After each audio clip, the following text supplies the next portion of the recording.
Hey, you're listening to the Road to a Billion podcast. I'm your host, Stefan Georgi. I'm glad to have you with me here today. The Road to a Billion is a call-in radio show style podcast where you can ask me questions about freelancing, copywriting, entrepreneurship, mindset, scaling funnels, relationships, money, and more. The reason for the name The Road to a Billion is twofold. I've reached about $1 billion in sales for myself and for my clients, and my goal is to make an impact in the lives of 1 billion people over the next 10 years. I'm going to answer some questions on today's show. It may be a short episode. I have a guest lined up, but he's not on right now. And so I'm not sure if the guest is coming or not, but we'll make lemons out of lemonade. And if the guest does not arrive, I will just answer people's questions and help them out. And if the guest does arrive, then we'll talk with our guest for a bit. So, that's what we're going to do. For those on Facebook Live as well, I see 5 people. It's glad to see you all here. So let me update kind of about my life for a few minutes, and then I'm happy to answer questions we got about whatever. We'll make it like an open episode. So it's funny, like I had the post on Facebook today about like censorship and being sort of censored and fear of being deplatformed and things like that. And I've also been kind of dabbling with crypto more, as some of you know. From the previous episode with Maria. And but one of the things I've wanted to do really badly is to write a book about freedom, which is something that I'm starting to work on. I've actually outlined several of the chapters, and I think this stuff of like, even with like feeling like a risk of censorship and freedom of speech on Facebook kind of further motivates me to want to write this book. So essentially, like, here's what the book's going to be about, and I'm just sharing because why not, right? The thesis is essentially this: when you talk to entrepreneurs and freelancers and most people, and you ask about like what one of their highest like kind of values is, why did they get into freelancing? Why did they try get into business? It's very generally like because they're like, freedom. I want to be free. And you're like, oh, okay, cool. Like, what does freedom mean to you? And nobody can give a really good definition. It's stuff like, it's like, oh, freedom means not having a boss, or only working when I want to, or working on my terms, or not being stuck in a location, or a million other things. And those are all perhaps attributes of this idea of freedom, but they probably aren't actually freedom, in a really classic sense, right? And so there's a problem, which is that so many of us are trying to attain freedom. We say it's one of our highest values, but we can't actually define it. So we can't define freedom. So we're working towards something we can't even define, which is problematic, right? Because if you don't know what it is, how are you ever going to get there?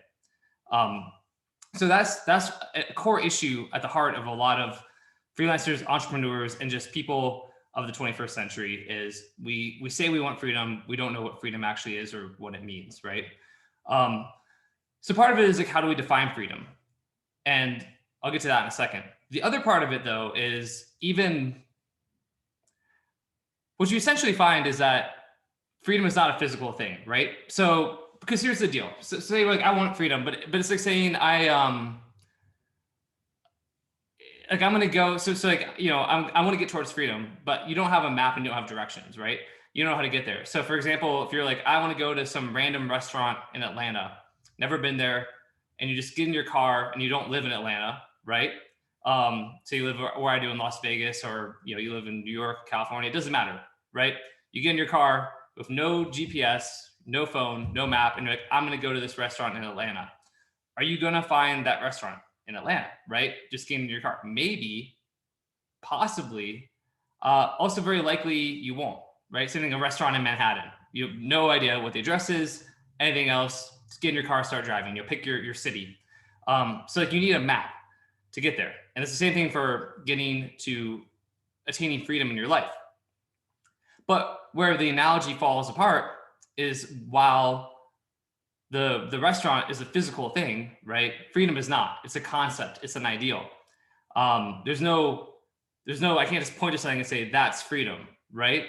And so given that, like, what does that mean? Well, it basically means we're never going to probably attain true freedom because we don't even if we can define it, we don't know what freedom is, and it's not like a physical thing, right? We're never going to define it. But does that mean it's not worth pursuing it? Can we not at least get closer and closer in proximity to freedom, right? And so if we're doing that, what does that really mean? It means that the goal for us is not to attain ultimate freedom as much as it is to practice freedom. It's looking at freedom as a process, as something that we practice, versus like an outcome or an end state, right? Like, so how do we do that? Like, it comes down to action and choices. And specifically, it comes down to conscious decisions that are non-coerced, right? So for example, anytime somebody is forcing me to make a decision, I am going to, that's antithetical to freedom, right? Like, I'm being coerced into making a decision. Now, that could be a decision about, like, I have to go to work, right? I don't have another option, I don't think. So I have to go to work, and, I have to do these things at work, because if I quit, I'll lose my job. And, the economic downside would be so bad that, like, I am being coerced. So I have to make this decision because the upside of not making it is limited, the downside's huge. That's the coercion side of it, right? And we want to move away from that towards decisions that are non-coerced. But we're never going to not be like have a life that's free of coercion. Any parent can tell you that, right? I can't, like, I get coerced to feed my daughter or take the dog out or do it. I don't have to do it. But the downside of not taking action is way greater than the upside, right? The downside of my daughter starving is a horrible downside, right? So there's coercion, but that's okay. It's okay. That's an okay coercion. Like, it's never going to go away. But how do we create an environment for ourselves where we're able to make an increasing amount of our decisions and choices free from coercion? So look at our health, wealth, and relationships, right? In your health right now, you can eat whatever you want. You're young and healthy. You can eat whatever you want. You can eat a bunch of Big Macs and shitty processed fast food and whatever. Your prerogative. Cool. But by doing that today, you're increasing the probability of coercion down the road, because you're going to be coerced into taking medications or more doctor's visits or having to work out more or having to sacrifice and eat a really strict diet or whatever it is. So even though you can make the choice not to eat healthy today, and it's like a free choice, it's not really something that gets us closer towards freedom. It gets us closer towards coercion. And therefore, having a really unhealthy, shitty diet is not a good idea, not a good choice, doesn't lead us towards freedom, right? Versus if we were to eat a healthy diet now, it's something that we choose to do that. We don't have to, but we choose to do it today. That can help us to not be coerced down the road. Same thing with work, right? With a job. If you're able to become a freelancer and start making enough money, you're still coerced, you have clients, you have things like that. Maybe you have to become a business owner, but really you have to become wealthy enough to have passive income that then you aren't coerced. You don't have to do anything. You choose to work, but you don't have to do it. Relationships, same thing, like toxic relationships. If you're in a relationship where you have to do certain things that are, then detrimental, that they're toxic or they're hurtful, if there's a coercion aspect there, how do we get ourselves out of those relationships and into ones where we're still doing things for the other person, but we're doing it out of our own volition versus coercion more often? And the whole big thing there is an asymmetrical component of, again, ideally when you don't do something, there's very limited downside, but when you do it, it's at least neutral. And ideally there's even a really big upside to it. So that's the asymmetry. So is that making sense? Essentially, freedom is a process. We practice freedom. It is a process leading us towards, a greater state of autonomy and away from coercion. If you have coercion here, freedom here, you're in the middle. We're trying to move more and more this way. We're never going to get to freedom, but we can have an increased proximity. And by looking at it that way, you can then create a lot of ways to kind of govern your life, whether it's going back to crypto, because crypto potentially, depending on the coin, could remove you from governmental coercion, like economically, right? Now, again, depending on the coin, there's arguments that Bitcoin could be shut down by China, the US, all that kind of stuff. So I'm not saying that's perfect, but that's why crypto is worth looking at. Decentralized, to me, the Facebook stuff, going back to that and the censorship, I'm like, all right, well, this is a platform that, seems to be more and more coercive because it is limiting my freedom of speech, from my opinion, right? Unreasonably. And so it's coercing me into having to censor myself in order to stay on the platform. So that's where I'm like, fuck Facebook, right? And I'm on Facebook Live right now. But overall, you're like, okay, I'm going to do less and less stuff on Facebook.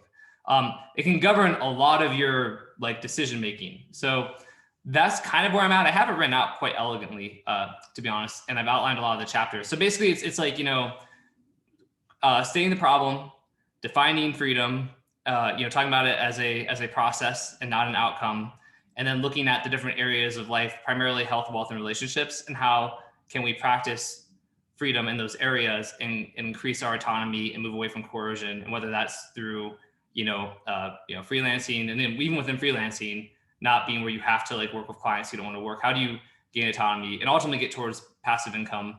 For relationships, is like, how do you get to like a healthy relationship and healthy relationships? And with your health, how do you like stay healthy? So it kind of covers the fundamental stuff, but I think it's a cool framework and it's something that could potentially be valuable to people. So yeah, I don't know. I'm gonna get Facebook Live comments, which I had 18 people on. So thanks 18 people for watching me rock that stuff. That's cool.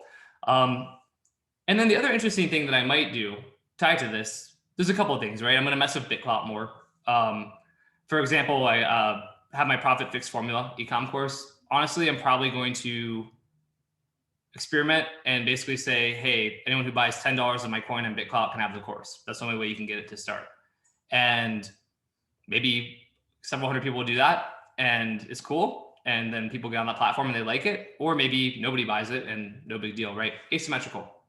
Upside, because I'm in a good place financially, I don't care. I can sell the course, profit fix formula, to my list in Facebook, create some upsells, have about $100 AOV, probably sell 1,000 copies, 1,200 copies in the first couple of weeks, make $100,000, $120,000, which would be great.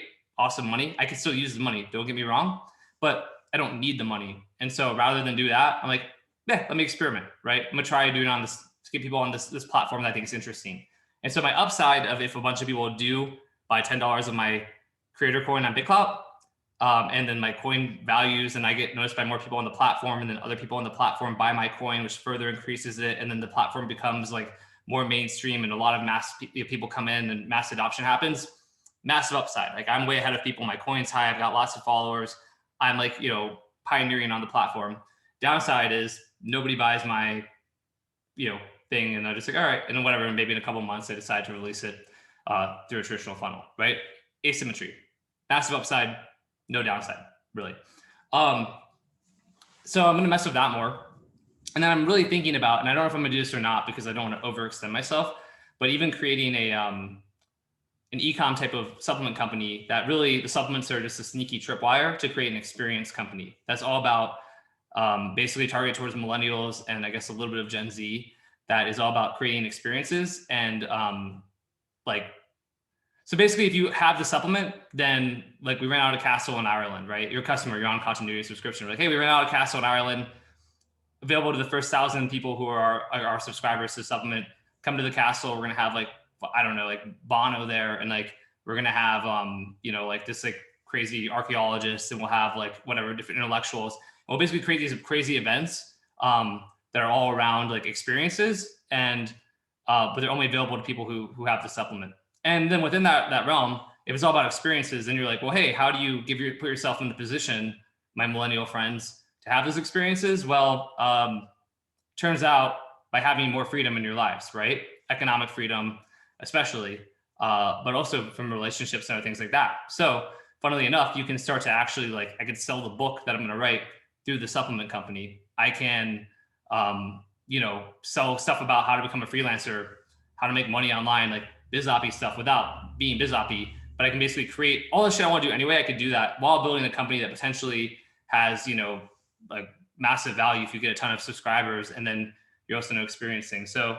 I don't know. This is shit I'm working on and thinking about, and I wanted to share all of that. And that's about it on what I got going on. But yeah, I'm pretty into that supplement idea, because again, there's the experience economy. Millennials value experiences over anything else. The supplements would be stuff like, just like mood, like sleep, go for like energy, right? Like focus, whatever. We'll have maybe sexier, funner names, but like they're not going to be like a, magical diabetes cure or any bullshit stuff like that. It's going to be really good ingredients that like I love, that I've researched, that I have a team look at. I'll get like a bunch of doctors and experts, like an expert advisory board of like, kind of like sexy millennial hipster doctors, but who like also went to like John Hopkins or whatever it is, right? We'll have tons of like user generated content. And then you have all kinds of events, whether they're like parties or cruises or like, going and like intellectual TED Talk type stuff. Just create all kinds of events for the community and make it so that really your subscription with the supplement, like again, high quality supplement, you love it, you take it, you notice the difference, but your subscription is almost like your membership to the community, which then enables you to have access to all these crazy events. And that's something I love doing. That's the thing that's funny is like, I love events. I love putting on events. I love creating experiences. I love supplements and I take them and I sell, I'm great at selling them.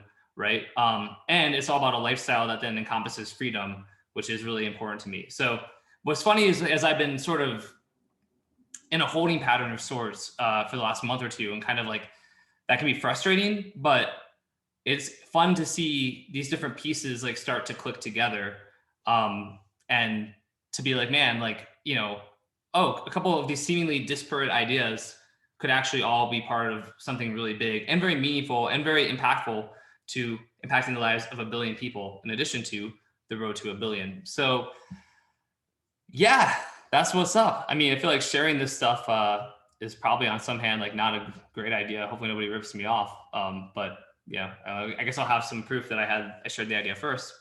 And with that being said, since Zach is not on, let's just go to the Q&As, which really are just from Max to Rhea. So Max, I'll bring you on and you can ask your questions and we'll chat. If anyone else wants to ask a question, we'll do that. And then from there, if people don't, it'll be a short episode and I'll just get back to writing a book about freedom and doing some other stuff. So what's up, Max? How you doing? Nice. I'm here to substitute Zach. You doing good? Yeah. I'm glad to be here another day. So I got two big questions that I've had on my mind these last months, and they just came to my mind here. So one of them, which I consider most important and most applicable to the people that are gonna hear this, is the topic on how much work and hard work is enough, right? I heard a podcast from Joel Marion. He talked about this in the balance between your life and business and everything. But I hear a lot from people that are, for example, not as successful as you, or people that are on their way, right?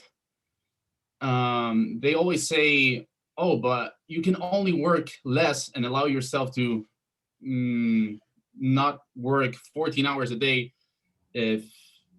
unless you're as successful as Stefan and you already have the systems and the money and the people, So what's your take on that?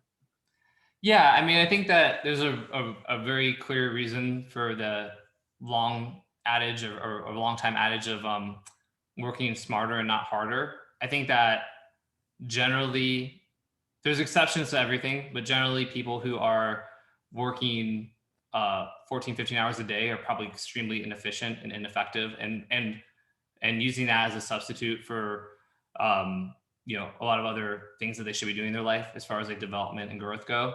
I think generally there's a point of diminishing returns after 6 or 7 hours, 8 hours at most.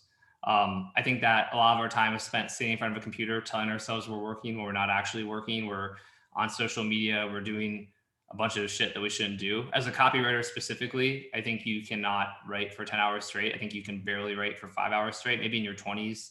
In my 20s, there's a few times where I wrote like a whole letter in a day, right? And basically wrote for like 7 or 8 hours. I can't do that now in my 30s probably, but even then it was difficult and probably, generally not the most effective approach. And I think if you want to do that, maybe it is, but even then I think it's about the sprint versus the marathon, because ultimately it's a marathon, right? So you may have periods where you sprint and you work really hard for a couple of weeks, but then you're going to find that you need downtime too.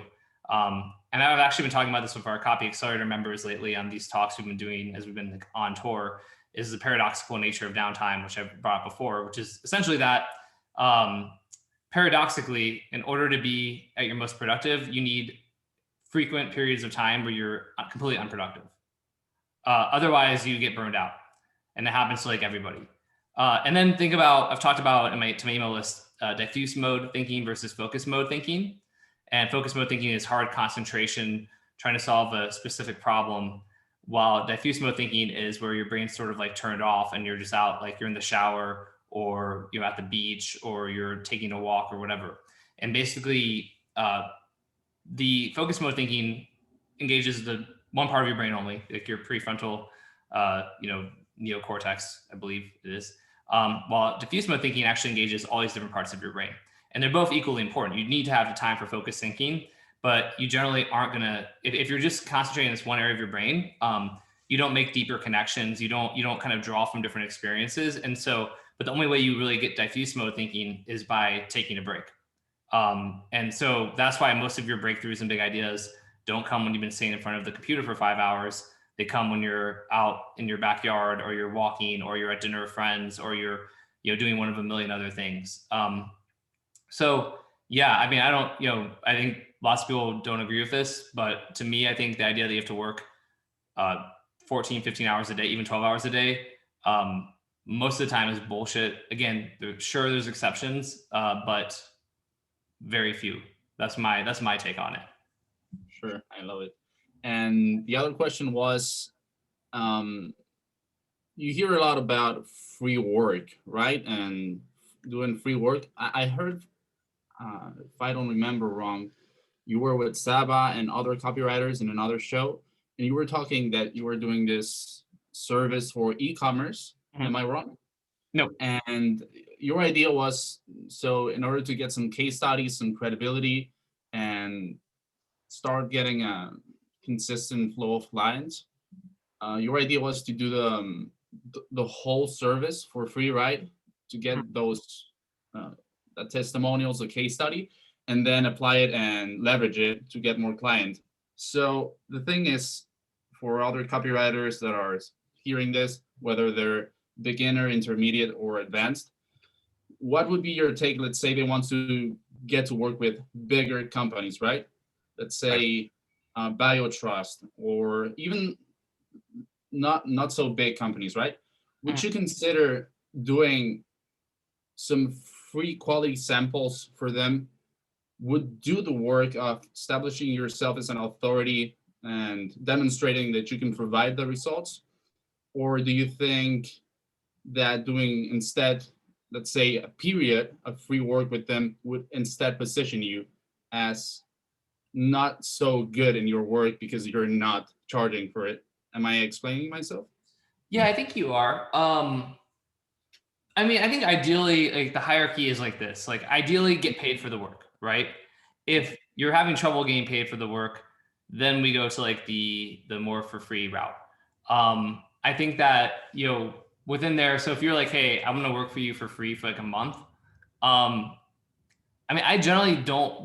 The reason I'd rather have do the approach where you create some copy and samples for them, or maybe you do one project for free, is because. But I mean, ideally, I'd prefer that you reach out to them having already done some kind of creatives for them as samples, right, that are relevant to them, and added value, because then they can visualize working with you. If somebody says to me like, "Hey, I want to work for you for free," that's actually not that exciting to me, because I'm like, well, I don't know if you're any good or not. I have to answer your questions. I have to manage you. I have to mentor you, or I have to put someone on my team to do it. Like, you're going to take resources from me, whether it's my mental resources or financial resources or something else. Like, you're going to extract resources, and I have no guarantee that, you're really good. Now, if you gave a company like a BioTrust some of your samples and like, hey, these are really good. We're not sure if we're hiring right now or not, but maybe, circle back with us later. And they're like, hey, look, I really want to work with you guys. How about this? If you do need copy now, because I'll work for you guys, for free. You like my samples, I'll work for you for free for the next month. And if you, after that, if you like me, I'd love to, I want to stay on like a paid position. If not, that's the risk on me. I mean, you could try. A month feels like a long time. It kind of sketches me out. maybe a couple of weeks. I don't know. I could see that working, and there's a value to it. And you can then be like, oh yeah, I was working in house or biotrust for the last month, right? And then it's like, oh, that increases your credibility. So you could leverage that to have an easier time getting jobs in the future. If you do a good job, and then you get like Joel Marion to be like, hey, even if they don't move forward, like, hey, we liked your copy, like we just now, like, okay, no problem, can you just give me like a testimonial or something, or maybe a shout out, and you get testimonial from Joel Marion being like, Max is a really good copywriter and we loved his emails, he was great, whatever. That's like pretty powerful, right? And that's worth a lot of money to you probably. So I don't have a perfect answer for that, but it can work. I mean, for me, with the ecom stuff, I reached out to my friend who's one of the owners of Paleo Valley, because I'm still having a hard time getting people to hire me to do ecom stuff, to be completely blunt. I haven't tried that hard to do it, but like, I think people just sort of, maybe I'm charging a lot and ecom people aren't used to my fees. I don't know. But so I reached out to my friend who owns Paleo Valley and was like, hey, you know what? Like, I know you talked about this in the past. I'm going to do it for free. He sent me a couple of links. I'm going to go through, it's on my list, break down stuff, give it to him, value. Because then I give it the case studies and the wins. That helps, right? I have a couple of case studies already. And after that, I'll probably do it for another person. So I'll probably just do it for free for like a couple months, frankly. But I'm going to do it when I want to. For me, it's also like, I don't have to do it. I'm just interested in it kind of. So, but again, if I do then if I want to position myself as like the ecom expert, the ecom optimization expert, and I have a bunch of case studies and wins, like it becomes very easy for me to do that. And so, that was my logic for why I'm doing some like kind of funnel audits for people for free. But they have to be clients who are, for me, it's like, like big companies, doing at least 7 figures, if not 8 figures. I know they're going to like actually implement the stuff I tell them. I know they're going to implement it pretty rapidly. They have a good team in place, all that kind of stuff. So it's like, I'm not doing it for, like Susie and Tom, who like, it's like our first ecom store. We don't know anything. That doesn't do shit for me, right? It has to be somebody who is going to really implement the stuff too. Sure. And it also goes back to something that I heard from Alex Catoni, which you also had on the podcast, right? She asked Seth Godin, what would he do if he were a new copywriter, right? And he told, so I would get really specific on the service. Let's say, for example, you with the e-commerce, and then he would, I think, volunteer or write for free just to get the results, as you say. So it's pretty much the same model. And I think that you doing that teaches a lot on providing value first, right? As a first step to any relationship. So thank you, Stefan. Yeah, absolutely, man. My pleasure. Thanks for the question. Thank you. Cool. All right. Next, we are going to have I see a question about it. If you guys can put your questions in the Q&A, that would be ideal. Connor, I see yours there. Eric Chan had a question, so we're going to bring on Eric in a minute here. Not going to lie, when it's just me and nobody else, I'm like, how do I kick Max off from being from sharing? Oh, there you go. How do I do here?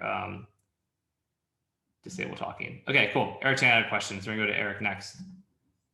Eric, what's up, man? Yo, what's up? Good, and you? Good, man. I'm doing good. Cool. Yeah. So just for the context, like, when you're building a business, it's kind of like a path that you walk alone, I would say. Yeah. Because people don't really understand what you're doing and why you're doing it. So yeah, so how to be alone without feeling the loneliness in this path. So yeah, that's what the question. Yeah, it's a good question. I think a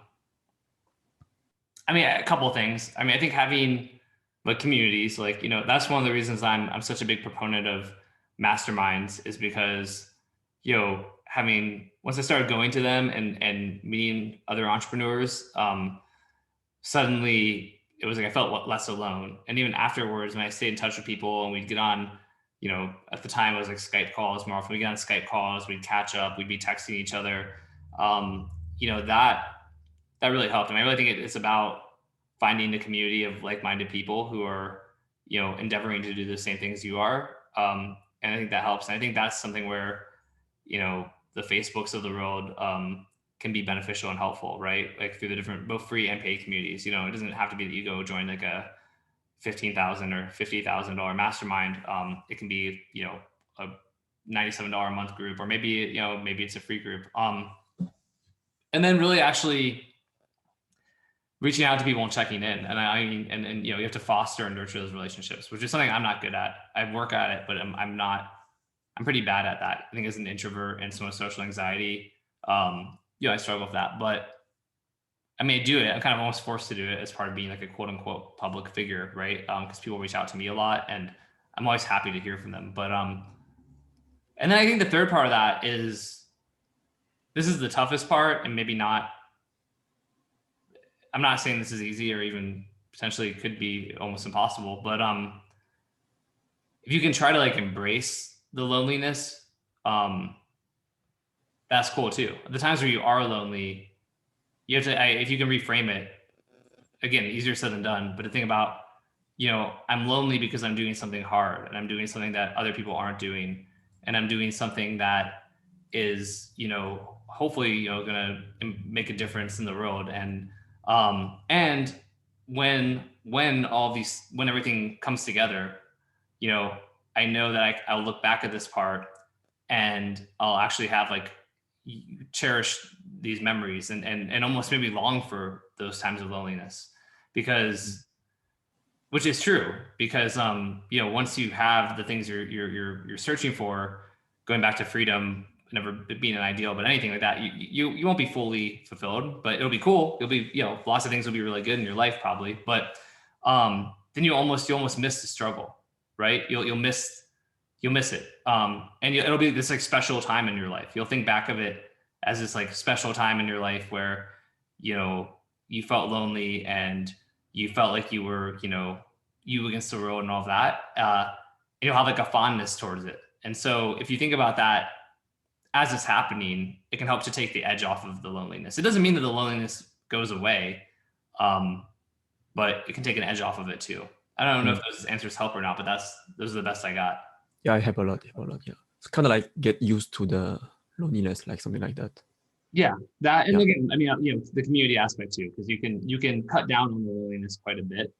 But in addition to that, what is there? Kind of, and beyond getting used to it, it's like almost embrace it, like okay, almost feel like, all right, like cool, I get to experience this. It's almost like a blessing. I get to experience this loneliness that most people don't, because they don't do exciting, brave, adventurous things, but I do. Yeah. Okay. All right, cool, man. Well, good question. Thank you. Yeah, absolutely. Do see some more questions coming in here, which is cool. So I think Connor was next. Connor said, well, actually, Connor, I'll bring you in and I'll let you ask the question here. So Connor, I'm gonna allow you to talk, and then you want to share your question for everybody? Hey, Stephen, can you hear me? Yeah, I can. Perfect. Sorry about that. That's okay. So I was wondering if you had any advice regarding, and especially in marketing, at like a middle sort of management level, for us in the industry. What do you recommend for networking, especially with things being so remote and still digital? Yeah.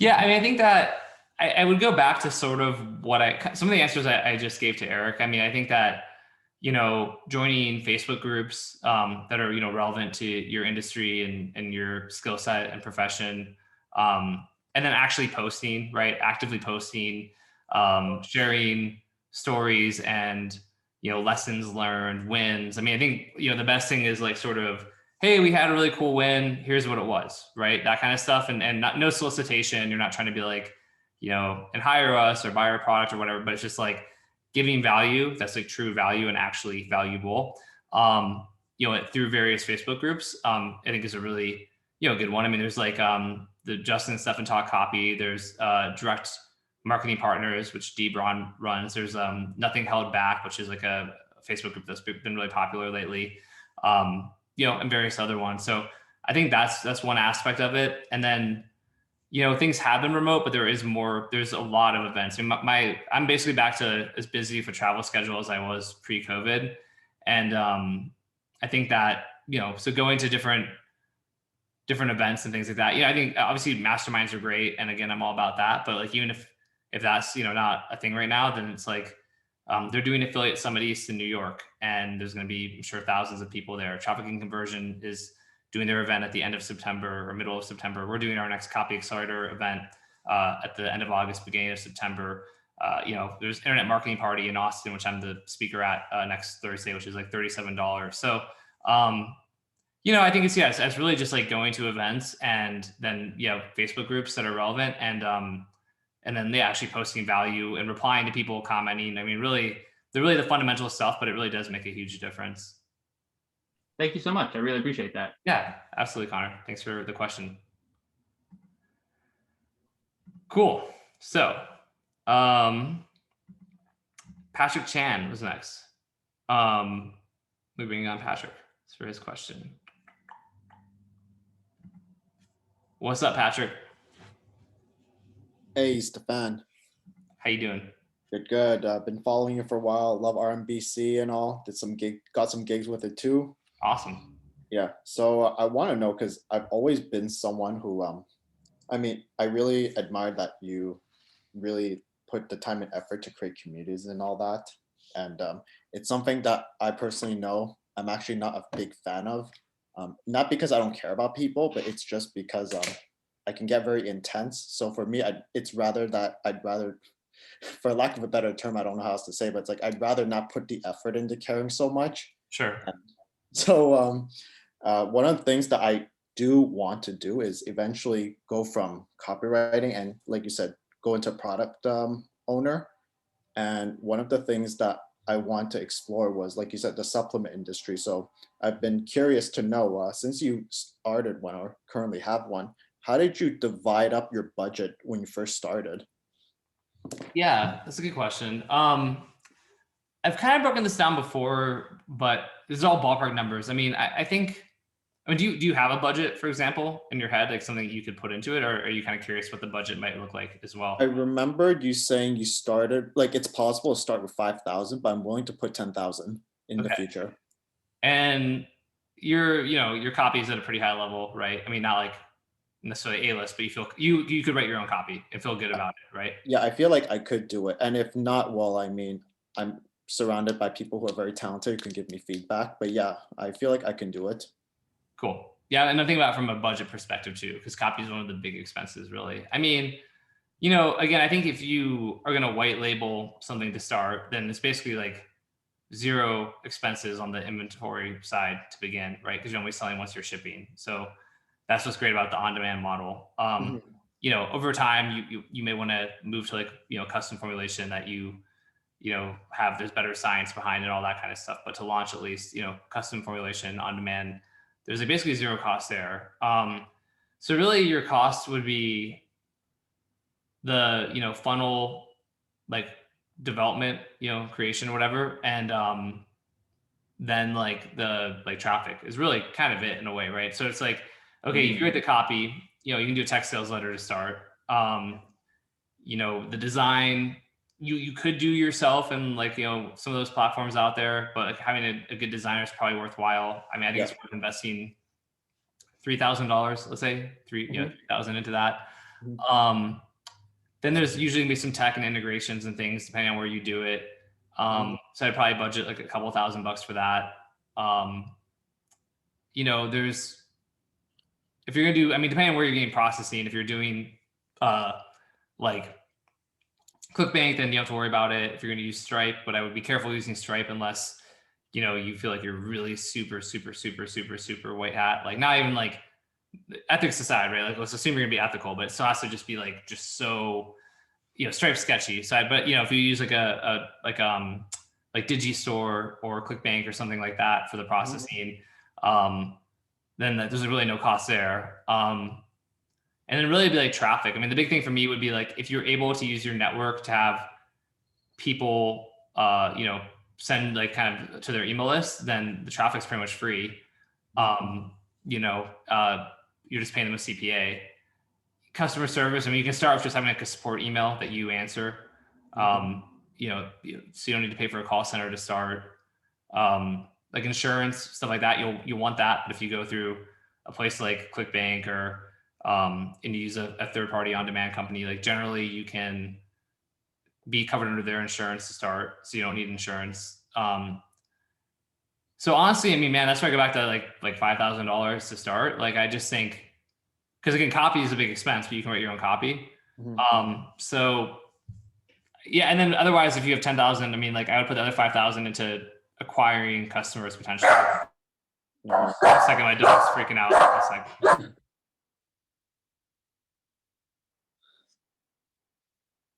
Sorry about that, guys. It's all good. Yeah, but yeah, I mean, I feel like that's, yeah, I don't know. I mean, if you could like buying email list drops is something like I don't really think is like a worthwhile thing for the most part these days. No, I don't think so either. I'd rather be buying some media on Facebook or Native or YouTube, or again, you go to some people who have email lists and you're like, hey, I'm going to guarantee, you know, depending on the size of their list, right? I'll guarantee 50 sales at a, you know, like whatever CPA that you could afford, right? I mean, our 20 sales at like a $100 CPA, which is like $2,000. But like, if you think that, you know, if their list is like $2,000 is like, you know, reasonable enough for them, and there's still the upside of like, obviously I hope it's going to do way more than that. You know, I think that's a model where you get people to test and you can alleviate some of their risk and get data. But your biggest thing once you launch is really just getting like the data. You know, more than anything, that's what you want. You want the data, because then, you know, because once you have data, if your, you know, company and your funnels are doing really well and converting at a high rate, then at that point it becomes very easy to go and get, you know, like way more people to send traffic and affiliates, and you can, you know, get an agency if you want to work with an agency, or you can buy your own media, all that kind of stuff. Oh, wow. Okay, cool. Yeah, because I do, well, yeah, I do email marketing now for a company, and also I also have a computer science background. So like just setting up the site, I think I can do that myself. But eventually, yeah, I'll just hire someone to do that. Cool. Sweet. Yeah, you know, I guess one other thing would be maybe like an affiliate tracking platform. But again, if you do it on ClickBank, then they track for you. But you may end up doing something like Hyros, or I'm blanking, but one of those like kind of like platforms that tracks your sales and stuff like that for you. And that might cost you to start like a couple $100 a month. That's just one expense that would be a worthwhile expense out the gate, just so you're tracking data and make sure that whatever. So you say you're using ClickBank or kind of like, you want to make sure, you'd like to know that their data is like matching the data. Like, it's nice to have like a third party kind of system that's tracking it as well. But yeah, Cool. Thank you. Yeah, my pleasure, man. Awesome. So that was just about it. We're gonna keep it easy today. Again, you know, see if we can reschedule with my guest for another time. But beyond that, I'm gonna go do stuff and go live my life, basically. But thank you for joining me. Thanks for hanging out. Hopefully those who did join found this to be a valuable episode as always. It's kind of funny because I was kind of thinking to myself, man, I really want to do an episode where I answer questions. It's been a while. So it kind of worked out from that perspective. But we'll be back next Monday with CoffeeZilla at a special time, 11 a.m. Pacific time on Monday.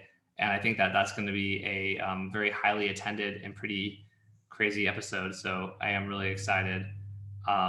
Max, I see him trying to sneak in a question into the chat, but you're kind of too late. So, all right. Thank you, everybody. Hope you all have a great day.